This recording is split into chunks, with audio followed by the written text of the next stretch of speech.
Genghis Khan, Alexander the Great, Hannibal Barca, and Julius Caesar are history's greatest conquerors. They changed the face of their respective eras. But how did they die? Let's find out in today's episode of Fake Tank Battles, starting with Genghis Khan, conqueror of the Mongol tribes and founder of the largest contiguous land empire in history.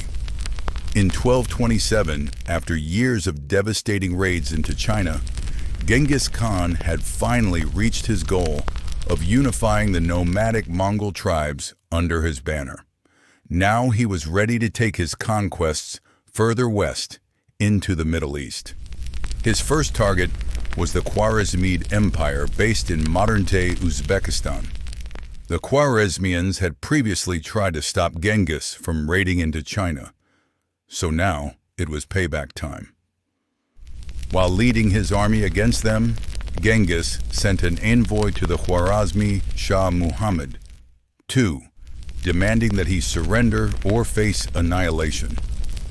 But Muhammad II saw this as an opportunity to get rid of the troublesome Mongols once and for all. So he had the ambassadors put to death and chopped up into human sushi. When Genghis got this report, he was furious. He immediately set out to destroy Muhammad's army and the Khwarezmidian Empire.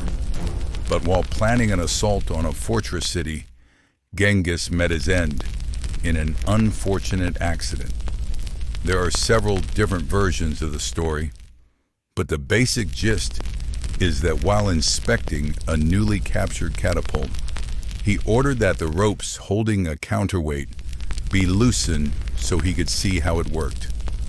But as the massive weight was released, it swung back and crushed him to death.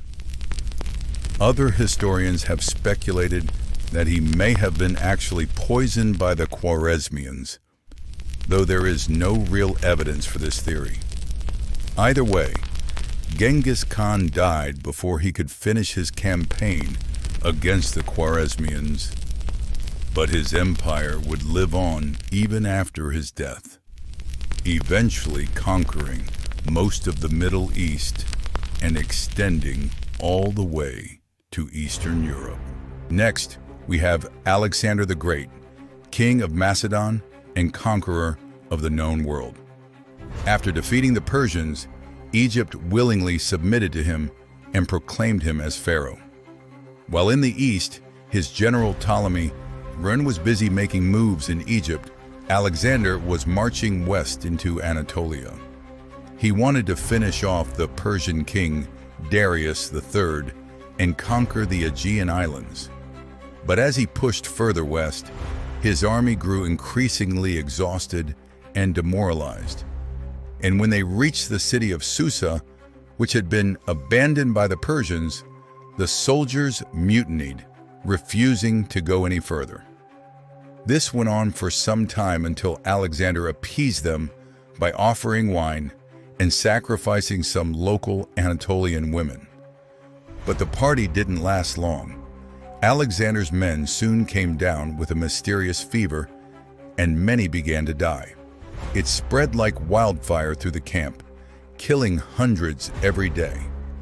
Realizing that he was next, Alexander summoned his close friend and general Ptolemy and told him to make sure his body would be mummified so he could live on in the afterlife. A few days later, he was dead. The exact cause of the fever never really was identified, although some historians believe that it was malaria. Either way, despite dying young at only 32, Alexander had managed to conquer most of the ancient world, and his empire would continue to thrive even after his untimely demise. Moving on, we have Hannibal Barca, general of Carthage and conqueror of the Italian peninsula. After crossing the Alps with elephants and defeating Rome's allies at the Trebia and Lake Trasimene, Hannibal had established himself as a military genius. But unfortunately for him, Rome was not ready to accept defeat so easily. They were able to defeat Hannibal's brother Hasdrubal in Spain and then sent a massive force under the command of Marcus Livius and Lucius Aemilius Paulus to finally crush him. At the Battle of Zama, Hannibal's forces were heavily outnumbered, but he still managed to hold his ground. For 2 days, his cavalry repeatedly smashed into the Roman lines, breaking through their shields and hacking their soldiers to pieces. But the Romans had prepared for this by thickening their armor with layers of felt. And in the end, Hannibal was forced to retreat along with the rest of his army. For years, he continued to resist the Romans, launching surprise attacks on them whenever he got the chance. But after the arrival of the Numidian king's cavalry, who had allied themselves with Rome, he knew it was hopeless. Fearing that he would be captured and paraded around Rome as a trophy, he took his own life rather than surrender. Though despite his defeat, Hannibal Barca is remembered as one of the greatest military commanders in history. And lastly, we have Julius Caesar, dictator of Rome and conqueror of Gaul. Having just returned to Rome after 8 years of campaigning in Gaul, Caesar had become incredibly popular with the common folk. He had brought back enormous amounts of plunder for Rome, and his books about his Gallic wars had made him famous across the empire. But unfortunately, his political career didn't go quite as smoothly. In the Senate, he had made powerful enemies, including his former ally, Pompey the Great. As tensions rose between the two, Caesar's popularity grew.